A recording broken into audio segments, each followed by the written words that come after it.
Melihat rombongan itu, sekali lagi Maeso Jenar tersirat. Di antara orang-orang berkuda itu, Maeso Jenar melihat bahwa meskipun orang itu berpakaian laki-laki, tetapi jelas bahwa ia adalah seorang perempuan. Maka tanggapan Maeso Jenar segera mengarah kepada istri Simorudro. Sedangkan apakah Simorudro sendiri ada di antara mereka? Maeso Jenar masih belum tahu. Rombongan itu ternyata benar-benar sedang mencari jejak kaki, malahan jejak kaki orang yang meninggal itu. Karena itu pada mayat orang gagah itulah rombongan berkuda itu mengarah. Dengan demikian Maeso Jenar harus semakin rapat bersembunyi. Ternyata setelah mereka dekat serta semakin jelas, jumlah mereka seluruhnya ada 7 orang.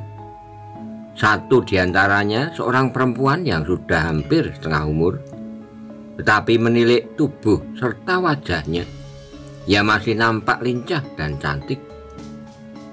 Ketika salah seorang dari mereka melihat mayat itu, ia segera berteriak, "Itulah dia, Ki Lurah!"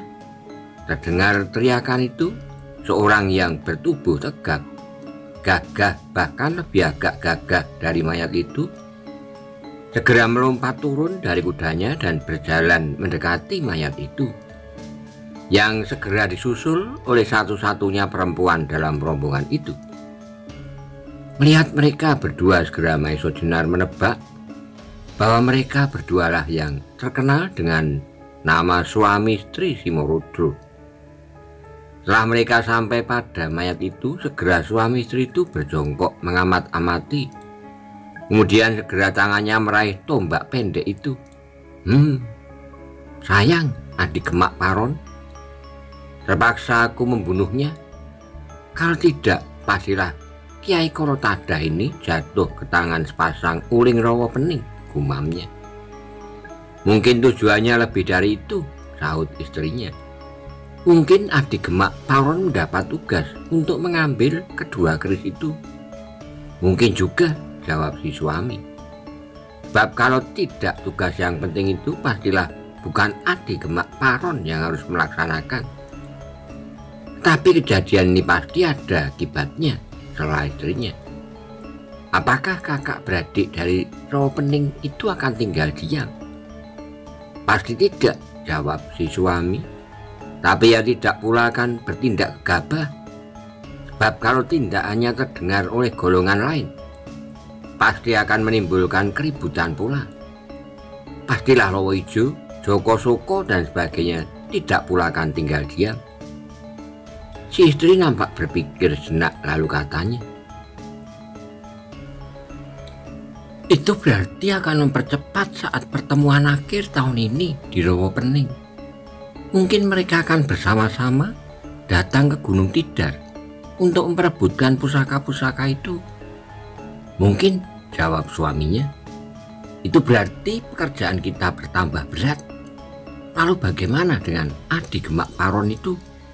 Potong istrinya. Sebab adik Rumpung yang lolos dari kejaran pasti segera akan melaporkan kejadian ini.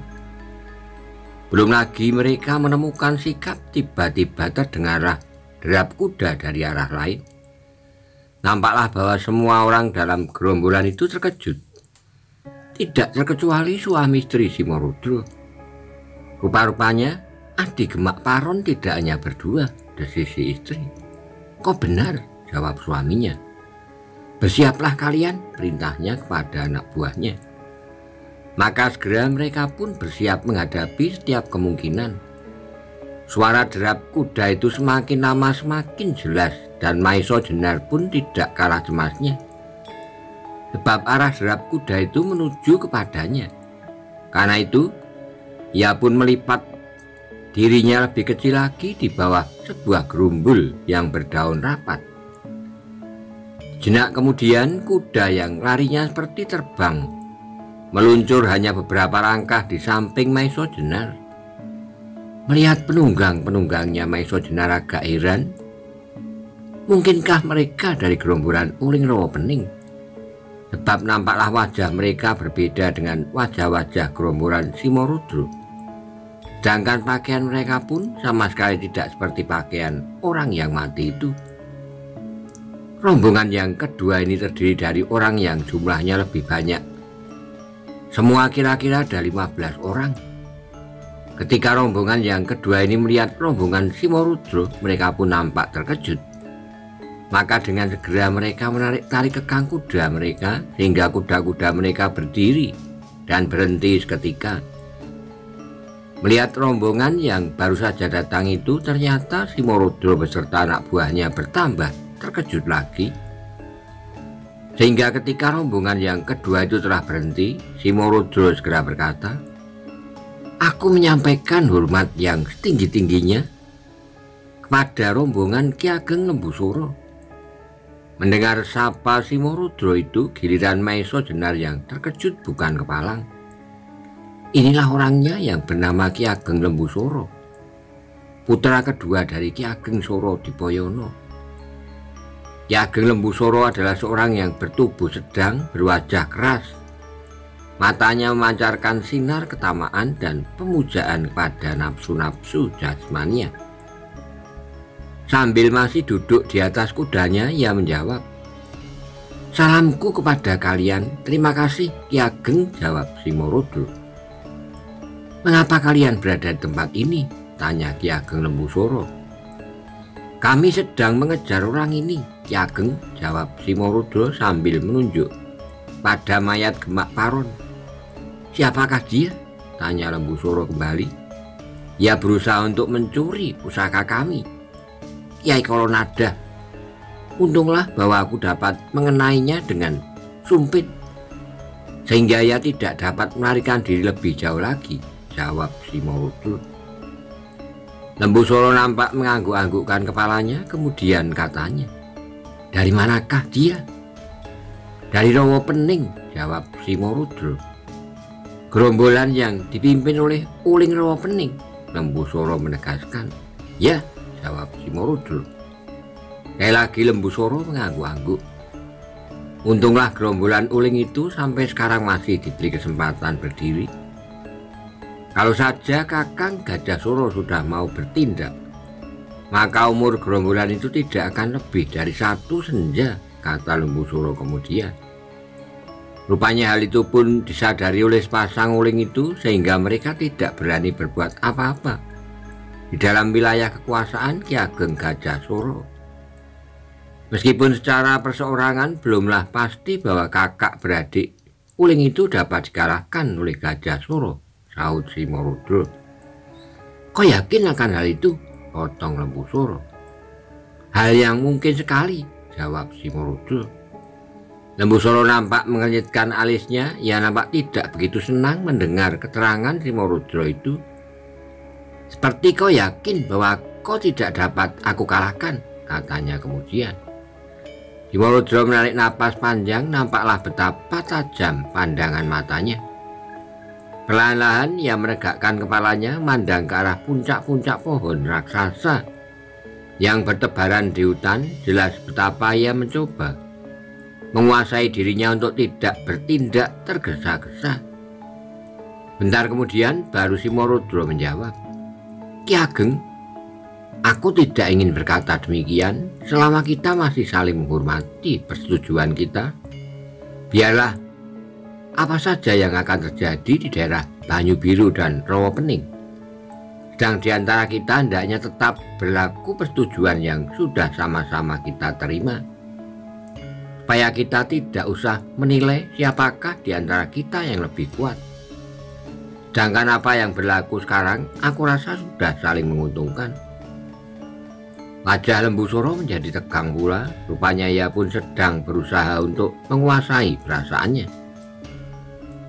Sejenak kemudian dengan mata yang berapi-api ia berkata, "Bagus, kalau kau masih tetap dalam pendirianmu itu. Tapi aku dengar kau mulai membuat perkara. Karena itu aku sekarang memerlukan berkeliling pagar perdikaanku untuk mengetahui kebenaran berita bahwa kau mulai merambah ke daerah lalu lintas dengan pamingit." "Itu tidak benar," potong Simorudro. "Aku tidak biasa berbuat kecurangan-kecurangan yang naib semacam itu. Mungkin dalam kehidupanku telah ribuan kali aku berbuat curang, tapi untuk keperluan yang cukup bernilai dan seimbang dengan kecurangan yang terpaksa aku lakukan. Simorodro diam sejenak, suasana segera meningkat semakin tegang. Nampaklah bahwa masing-masing telah mempersiapkan dirinya untuk menghadapi setiap kemungkinan. Yang benar, 2 orangku pagi ini telah mati di Pangrantunan, lanjut Simorodro. Lembu Soro nampaknya agak terkejut mendengar berita itu sehingga ia bertanya, "Kenapa? Sebabnya masih belum begitu jelas. Bapakku masih belum sempat mengusutnya karena ada peristiwa pencurian pusaka ini. Tapi 2-3 hari yang akan datang, pastilah aku sendiri akan datang ke Pangrantunan untuk melihat siapakah yang telah berbuat kejahatan itu," jawab Simorodro. Simorodro, yang termasuk dalam persetujuan kita hanyalah sumbangan hasil bumi dari penduduk Pangrantunan, bukan orang-orangnya, sahut Simorodro. Tapi aku tidak membiarkan pembunuhan itu menjadi kebiasaan, karena itu yang bersalah harus mendapat hukuman, jawab Simorodro. Aku beri wewenang kau melakukan hukuman hanya kepada yang bersalah, tetapi awas, jangan berbuat sekehendakmu saja atas orang-orangku. Bab ganti yang kau berikan kepadaku akhir-akhir ini ternyata mulai merosot nilainya, kata Lembu Soro. Mendengar kata-kata Lembu Soro yang terakhir, tiba-tiba Simorodro tertawa menggelegar. Katanya kemudian, "Jangan takut Ki Ageng, lain kali pasti akan lebih memberi kepuasan kepada Ki Ageng." Aku berkata sebenarnya, karena itu segala sesuatunya terserah kepadamu. Aku akan melanjutkan perjalanan sekarang, potong Ki Lembu Soro. Sehabis mengucapkan kata-kata itu, segera ia menarik tali kekang kudanya, serta mencambuknya keras-keras sehingga kudanya terloncat dan berlari kencang. Para pengikutnya segera mengikutinya pula. Suami istri Simorodro bersama anak buahnya mengawasinya sampai hilang di balik semak-semak. Setelah itu kembali terdengar Simorodro tertawa tergelak-gelak. Orang gila, rupanya masih juga ada sisa-sisa minatnya untuk meninjau daerah perdikannya yang sebentar lagi pasti akan dapat aku telan seluruhnya, kata Simorodro kemudian. Jangan terlalu tergesa-gesa. Apa kau kira Ki Ageng Gajah Soro akan tinggal diam? Potong istrinya. Dengan kedua pusaka keris Nogososro dan Sabu Inten itu di tangan kita, pastilah bahwa kita akan menguasai segenap aliran hitam di Pulau Jawa, seperti apa yang pernah kita janjikan bersama. Sudah itu apakah arti kekuasaan Gajah Soro? Sedangkan Demak sendiri lambat laun pasti akan dapat aku lenyapkan pula, kata Simorodro. Istri Simorodro mengangguk-anggukkan kepalanya, lalu katanya, mudah-mudahan semua itu tidak hanya merupakan sebuah impian yang akan lenyap bersama terbitnya matahari. Si suami tertawa perlahan seperti kepada dirinya sendiri. Dia berkata, aku harus bekerja lebih keras. Mungkin akan banyak hal yang harus aku hadapi dalam perjalanan ke Istana Demak. Lalu apa yang akan kita perbuat sekarang? Tiba-tiba istrinya bertanya. Simorodro itu menjadi seperti orang yang tersadar dari lamunannya. Kembali ia mengamati mayat Gemak Paron. Bentar kemudian ia berkata, marilah Nyai, sebaiknya kita kembali. Mungkin sehari dua hari kakak beradik Uling dari Rawapening akan berkunjung ke rumah kita. Baru sudah itu kita pergi ke Pangrantunan untuk mencari pembunuh-pembunuh itu. Tidakkah kita selesaikan sama sekali masalah Pangrantunan yang tinggal tidak seberapa jauh lagi? Simorodro nampak agak berpikir, tapi segera ia menjawab, masalah Pangrantunan sama sekali bukan masalah yang perlu mendapat perhatian banyak. Tapi sepasang Uling itu benar-benar memerlukan persiapan yang cukup untuk menyambutnya. Setelah itu maka segera ia pun berdiri meninggalkan mayat Gemak Paron, langsung menuju ke kudanya. Dan sejenak kemudian rombongan itu pun pergi meninggalkan mayat itu, tetap terkapar sambil membawa kembali pusaka yang disebutnya Kiai Kolotada. Setelah derap kuda mereka tak terdengar lagi, Maiso Jenar perlahan-lahan keluar dari persembunyiannya. Tanpa sadar ia menggelengkan kepalanya sambil mengusap dadanya. Meskipun ia tidak tahu bunyi perjanjian antara Ki Ageng Lembusuro dan Simorudro, tetapi bahwa Ki Ageng Lembusuro bersedia menyerahkan sebagian dari wilayahnya untuk sumber perbekalan dari golongan hitam adalah suatu tindakan yang tercela. Apapun yang diterima Lembusuro dari Simorudro sebagai gantinya, hal itu adalah suatu penghinaan atas kekuasaan yang dipegangnya. Dengan membiarkan adanya kekuasaan asing turut serta mencampuri masalah di dalam rangka. Apalagi ketika Maiso Jenar teringat akan rencana Simorudro tidak saja menguasai perdikan ini, tetapi ia sudah mulai merintis jalan ke Demak. Tapi ketika ia teringat bahwa Ki Ageng Suro Dipoyono dengan wujudnya yang baru telah kembali ke Pangrantunan, hatinya menjadi agak tentram. Pasti orang tua itu tidak akan membiarkan pengkhianatan itu tetap berlangsung, sebab kekuasaan yang selalu dibayangi oleh kekuasaan lain tidaklah lebih dari kekuasaan boneka. Sebentar kemudian segera Maiso Jenar sadar akan tugasnya. Ia harus cepat-cepat pergi ke Gunung Tidar kalau benar apa yang diperhitungkan oleh Simorudro, yaitu kemungkinan akan datangnya uling dari Rowo Pening, maka ia harus berusaha untuk mendahuluinya. Sebab kalau tidak dan sepasang uling itu sampai berhasil merebut kedua keris pusaka itu, maka tugasnya akan bertambah sulit. Karena itu Maiso Jenar pun segera melanjutkan perjalanannya. Sejenak kemudian ia telah masuki daerah hutan yang cukup lebat pula. Tepatlah apa yang dikatakan oleh Ki Ageng Suro Dipoyono, bahwa di dalam hutan itu seolah-olah telah dibuat sebuah jalan yang walaupun sempit tetapi cukup baik untuk lalu lintas kuda maupun orang berjalan. Maka tidaklah ada kesulitan apa-apa bagi Maiso Jenar untuk langsung menuju ke Gunung Tidar. Tapi belum lama ia menyusur jalan rimba, tiba-tiba didengarnya telapak kuda yang lari sangat kencang dari arah depan. Mula-mula Maiso Jenar mengira orang-orang Simorudro, tapi ketika diketahuinya bahwa suara derap kuda itu tidak lebih dari seekor, maka maksudnya untuk menghindar diurungkan, ia tetap saja berdiri menepi dengan maksud untuk mendapatkan suatu pengertian baru tentang Simorudro dari orang itu.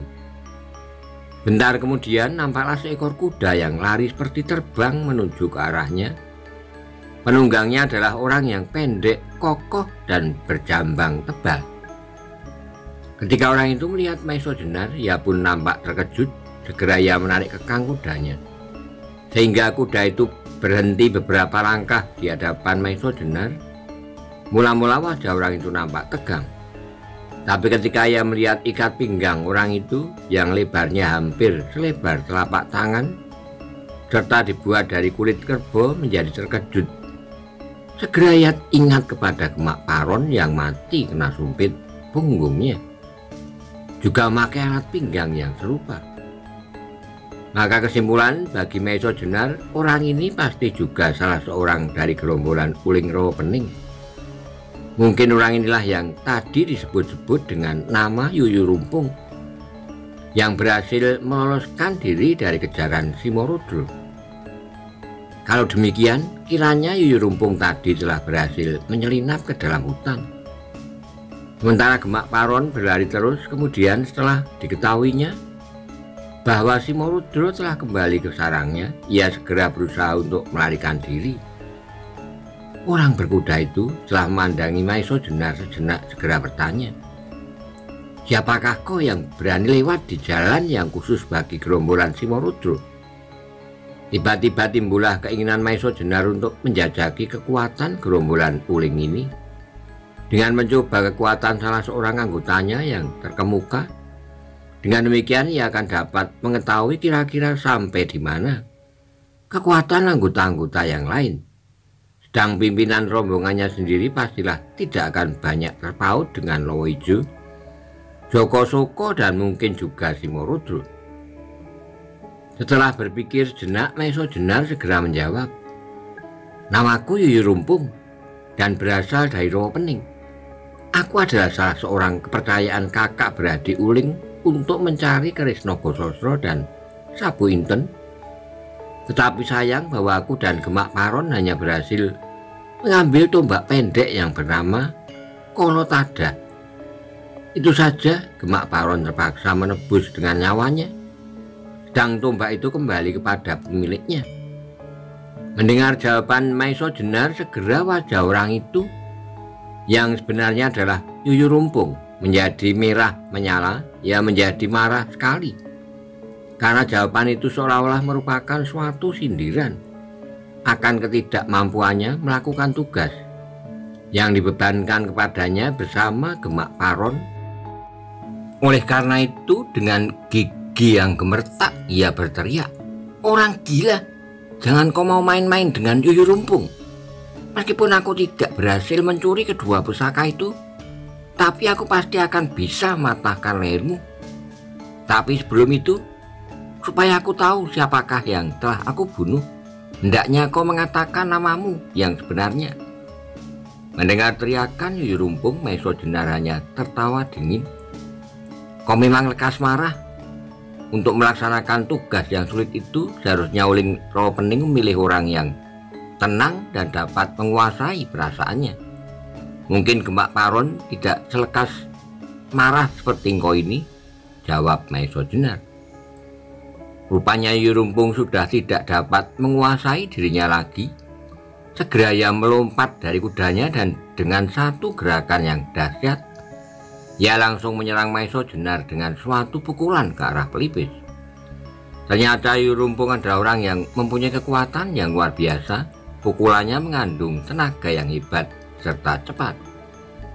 Mendengar serangan yang demikian cepatnya, Maiso Jenar segera merendahkan diri dan dengan sebagian tenaganya ia mempergunakan ujung sikunya untuk menyerang lambung lawannya. Tapi Yuyurumpung pun ternyata lincah sekali, sehingga ia tidak terlambat melompat mundur menghindar. Tapi dalam hati ia pun tidak habis heran. Siapakah orang yang berjalan dalam hutan seorang diri, tapi mempunyai keuletan yang semian tinggi? Apalagi ia sudah tahu nama, asal serta tugas yang sedang dilaksanakan. Maiso Jenar tidak sempat merenung-renung, sebab ketika sadar bahwa serangannya gagal, segera ia mutar tubuhnya dan dengan kaki kirinya ia menghantam perut Yuyurumpung. Sekali lagi Yuyurumpung terpaksa melompat ke samping, tapi kali ini ia tidak mau terus-menerus diserang. Karena itu demikian kakinya melekat di atas tanah, segera ia maju menyodok perut Maiso Jenar. Kali ini sengaja Maiso Jenar tidak menghindarkan diri, tapi dengan tangannya ia melukul tangan Yuyurumpung ke samping Yuyurumpung yang percaya pada kekuatannya. Ketika melihat Maiso Jenar menangkis pukulannya, sama sekali ia tidak berusaha menarik tangannya. Malah seluruh tenaganya dikerahkan, maka segera terjadilah suatu benturan yang keras sekali. Dengan tak diduga sama sekali oleh Yuyurumpung bahwa lawannya memiliki tenaga yang dahsyat, sehingga ia jatuh terguling.